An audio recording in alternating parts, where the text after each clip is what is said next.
Hello दोस्तों, नमस्कार। हमारी वीडियो में आपका स्वागत है। आज देखिए, आज जो क्वेश्चन है वो 30 क्वेश्चन है करीब। वो टीजीटी पीजीटी फिजिकल एजुकेशन जो तैयारी कर रहे हैं उनके लिए बहुत ज़्यादा अच्छी वीडियो है। या जो बहुत अच्छी तैयारी कर चुके हैं वो अपने आप को चेक भी कर सकते हैं कि हमारी कितनी तैयारी है। या फिर आईएलटी ग्रेड की आने वाली परीक्षा की भी अगर आप तैयारी करना चाह रहे हैं, क्योंकि यूपी में आईएलटी ग्रेड की करीब 7-8 हज़ार वैकेंसी आने वाली है। और इस समय टीजीटी पीजीटी की भी परीक्षा होने वाली है, शायद जनवरी फरवरी तक हो जाए।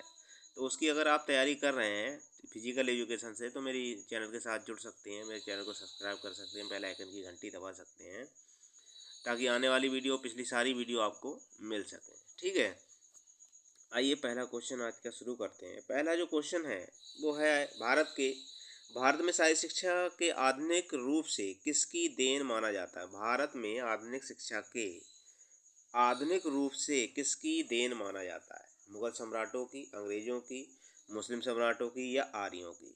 भारत में शारीरिक शिक्षा की आधुनिक रूप किसकी देन मानी जाती है? तो आधुनिक अगर देन की बात होगी तो वो है आपकी अंग्रेजों की। जो आधुनिक देन है शारीरिक शिक्षा की, वो अंग्रेजों की देन है।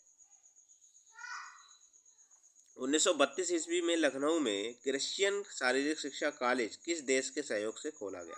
1932 में जो Christian college of physical education जो खोला गया है वो किसके सहयोग से खोला गया था? इंग्लैंड के, जर्मन के, फ्रांस के या अमेरिका के? तो वो खोला गया था आपका अमेरिका के सहयोग द्वारा। अगला क्वेश्चन है आपका, मूल प्रवृत्ति के सिद्धांत के जन्मदाता कौन है? मूल प्रवृत्ति के सिद्धांत के जन्मदाता कौन है? अरस्तू हैं, प्रोफेसर मैकडूगल हैं, या टीपी नन है, या जॉन डीवी हैं?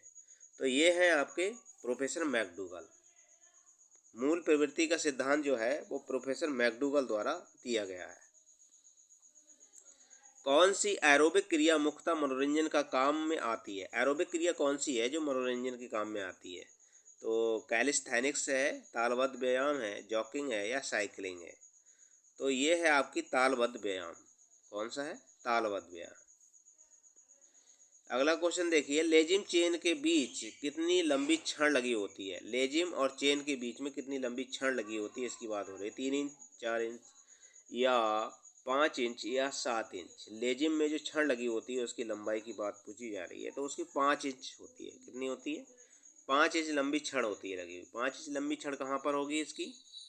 ये वाली, जिसको एक दूसरे हाथ से यहाँ पर, ये देखो, ये यहाँ पर इस तरह से आपकी शॉकर होती है लगी हुई, और एक हैंडल यहाँ पर होता है हमारा बड़ा सा डंडा यहाँ पर लगा हुआ, और एक एक डंडा यहाँ पर छोटा सा होता है। ठीक है, तो इसकी बात हो रही है। 5 इंच का होता है एक डंडा। ठीक है, तो इसकी जो लंबाई होती है वो 5 इंच होती है। अगला देखिए, अगला है, राउंड रोबिन प्रतियोगिता के सिंगल लीग प्रकार में कुल मैचों की संख्या कितनी होगी? राउंड रोबिन प्रतियोगिता में सिंगल लीग प्रकार में कुल मैचों की संख्या का जो सूत्र है वो है दिया हुआ। तो एन ब्रेकेट एन माइनस 2/2, या कैपिटल एन एन प्लस 1/2, या एन एन माइनस 1/2 है, या एन गुणे एन माइनस 2/2। तो इसका जो सूत्र होगा वो होगा ये आपका क्या है निकालने का, राउंड रोबिन प्रतियोगिता में सिंगल लीग का कुल मैचों की संख्या निकालने का सूत्र है ये। ठीक है, इससे आपको पता चल जाएगा कि कितने मैच होने हैं। अगला देखिए, अगला है आपका, हमारी खोपड़ी में कुल कितनी अस्थियां होती हैं? 22 होती हैं, 20 होती हैं, 14 होती हैं, या 8 होती हैं? हमारी खोपड़ी की अगर बात आएगी तो अस्थियों की संख्या होती है 22। लेकिन अगर कहीं 29 भी दे दें तो वो भी आपका सही होगा। लेकिन ये देख लेना, इसमें अगर 29 है और 22 है तो आपको 29 लगानी है। ठीक है, क्योंकि 29 हड्डियाँ भी होती हैं इसमें। कान की हड्डियाँ जो छोटी छोटी हैं वो नहीं गिनी गई है। अगला देखिए, अगला है, अशुद्ध रुधिर में हृदय तक पहुंचने वाली नलिकाएं कहलाती हैं। अशुद्ध रुधिर में हृदय तक पहुंचाने वाली नलिकाएं, अशुद्ध रुधिर को जो हृदय तक पहुंचा रही हैं वो नलिकाएं कौन सी होती है? धमनी होती हैं, शिराएं होती हैं, नलिकाएं होती हैं, नसें होती हैं? तो उनका नाम है शिराएं। कौन सी होती हैं वो हमारी होती हैं शिराएं। ठीक है, क्योंकि शिराएं ही पहुंचाती हैं हमारे शरीर में रुधिर, अशुद्ध रुधिर के लिए। अब देखिए, सामान्यतः महिलाओं में फेफड़ों का भार कितना होता है? सामान्यतः महिलाओं में फेफड़ों का भार जो पूछा गया है, 1100 ग्राम होगा, 900 ग्राम होगा, 950 ग्राम होगा, या 800 ग्राम होगा? तो महिलाओं में फेफड़ों का भार होता है आपका 900 ग्राम, और पुरुषों को पूछा जाएगा तो होता है 1100 ग्राम। ठीक है। क्रिकेट की अधिकतर नियमावली किस क्लब द्वारा तैयार की गई? क्रिकेट की अधिकतर नियमावली किस क्लब द्वारा तैयार की गई? तो हैमिल्टन क्लब द्वारा, इंग्लिश बॉल क्लब द्वारा, या मेरी बोन क्रिकेट क्लब द्वारा, या इनमें से कोई नहीं। तो ये था आपका मोरिल बोन क्रिकेट क्लब। ठीक है। ये मोरी मेरी मेरिन बोन क्रिकेट क्लब द्वारा अधिकतर जो है नियमावली तैयार की गई थी क्रिकेट की। भारत में क्रिकेट सबसे पहले कब खेला गया? भारत में क्रिकेट सबसे पहले कब खेला गया? 1703 में, 1721 में, 1761 में, या 1559 में। तो भारत में सबसे पहले जो खेला गया था क्रिकेट, वो खेला गया था आपका कितने में? ये खेला गया था आपका 1721 में, खंबात में। ठीक है। अगला क्वेश्चन देखिए। अगला है विकेट बल्ला यानी बैट का अधिकतम भार कितना होता है? 4 पाउंड, 2 से 4 पाउंड, या 2 से 5 पाउंड, या 3 पाउंड। बल्ले का जो भार होता है वो कितना होता है? तो बल्ले का जो भार होता है वो होता है आपका, बैट की बात हो रही क्रिकेट के बैट की, तो 2 से लेकर 4 औंस होता है इसका।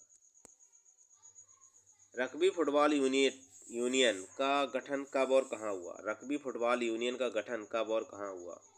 तो कितने में हुआ? 1897 पेरिस में, 1871 इंग्लैंड में, 1891 में, या 1870 इंग्लैंड में। रग्बी फुटबॉल यूनियन, तो रग्बी फुटबॉल यूनियन का जो गठन हुआ है वो 1891 में, वो 1871 में आपका इंग्लैंड में हुआ है।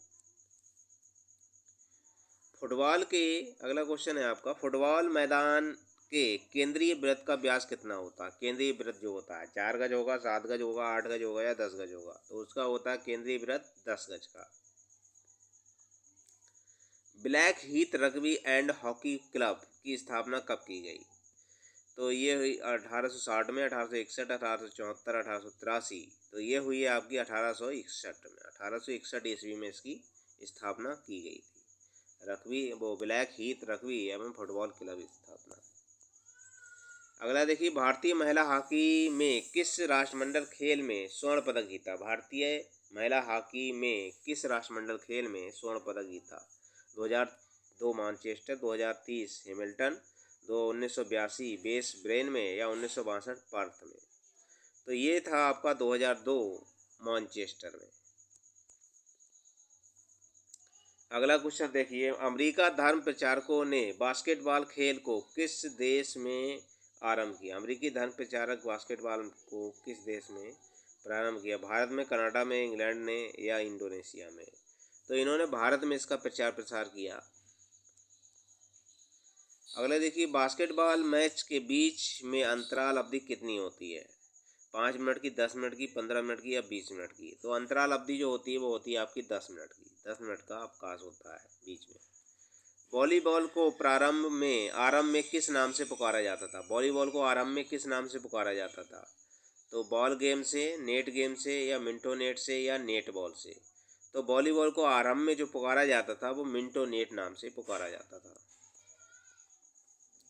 अगला क्वेश्चन है, वॉलीबॉल को ओलंपिक में कब शामिल किया गया? 1960 रोम में, 1964 टोक्यो, 1980 मॉस्को, या 1984 लॉस एंजल्स में।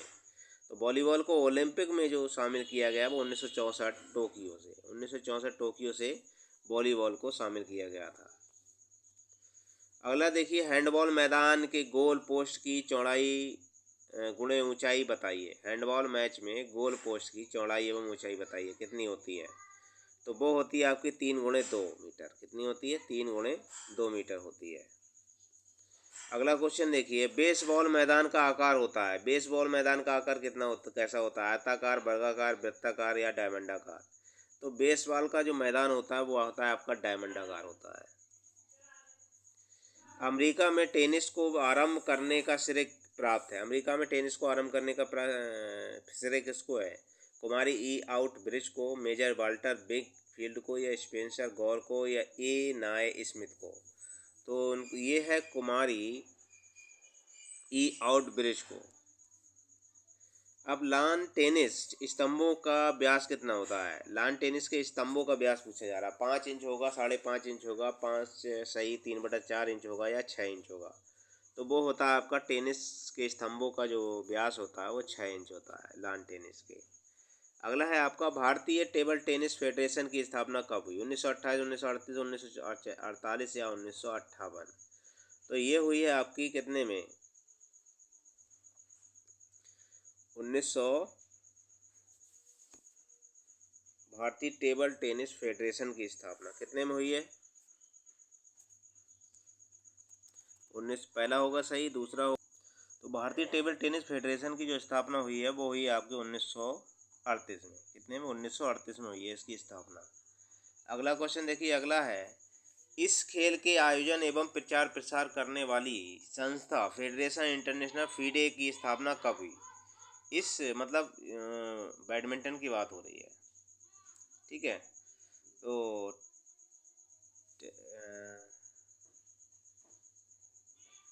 1920 में या 1922 में, 1924 में या 1926 में, कितने में हुई है?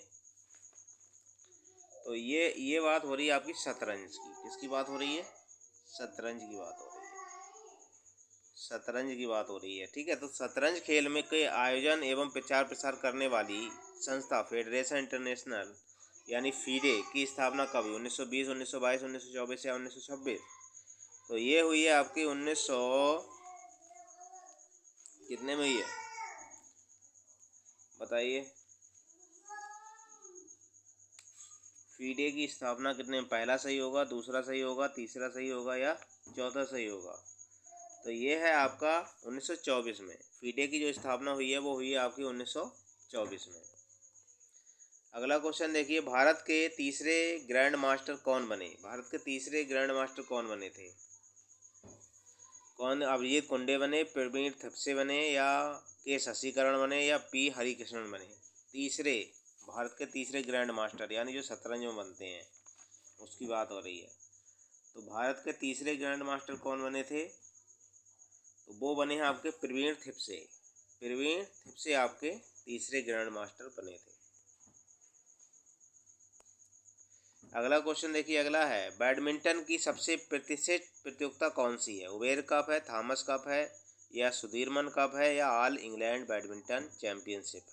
बैडमिंटन की सबसे प्रतिष्ठित प्रतियोगिता कौन सी है? तो कौन सी है इसमें बैडमिंटन की सबसे? तो ये है आपकी कौन सी? All England badminton. कौन सी है? ऑल इंग्लैंड बैडमिंटन चैंपियनशिप, ठीक है। अगला क्वेश्चन देखिए, अगला है आपका निम्नलिखित में से कौन सी सर्विस बैडमिंटन की नहीं है? बैडमिंटन की सर्विस कौन सी नहीं है? तो उड़न सर्विस नहीं है या ग्राउंड सर्विस नहीं है या नीची सर्विस नहीं है या ड्राइव सर्विस नहीं है? बैडमिंटन की कौन सर्विस नहीं है? तो इसमें जो है ग्राउंड सर्विस नहीं है। अगला क्वेश्चन देखिए, बंगाल एवं बिहार में कबड्डी का कौन सा नाम प्रचलित है? हु टू टू, हु डू डू या चेड गुडू या थी चुन? तो बिहार और बंगाल में कबड्डी का जो प्रचलित रूप है वो है आपका हु डू डू, मतलब ये बी वाला हु डू डू कबड्डी का चलता है। पोलो के बेस्ट चेस्टर कप की शुरुआत कब हुई थी? पोलो के बेस्ट चेस्टर कप की शुरुआत कब हुई थी? 1905, 1909, 1921 या 1937 में? तो वो हुई थी आपकी 1909 में। पोलो के बेस्ट चेस्टर कप की जो शुरुआत हुई है वो 1909 में हुई थी, ठीक है। अगला देखिए, अगला क्वेश्चन है वाटर पोलो खेला जाता है। वाटर पोलो कहाँ खेला जाता है बताओ? घोड़ों पर बैठकर पानी के तालाब में या समुद्र के किनारे या फर्श पर? तो वाटर पोलो खेला जाता है आपका पानी के तालाब में, ठीक है। तो ये जो क्वेश्चन थे वो मैंने करा दिए हैं। मेरे क्वेश्चन अच्छे लगे हों तो लाइक करें वीडियो को, दोस्तों में ज़्यादा से ज़्यादा शेयर करें। मेरे चैनल को सब्सक्राइब ना किया हो सब्सक्राइब कर लें, बेल आइकन की घंटी दबा दें ताकि आने वाली वीडियो पिछली सारी वीडियो आपको मिलती रहे। धन्यवाद।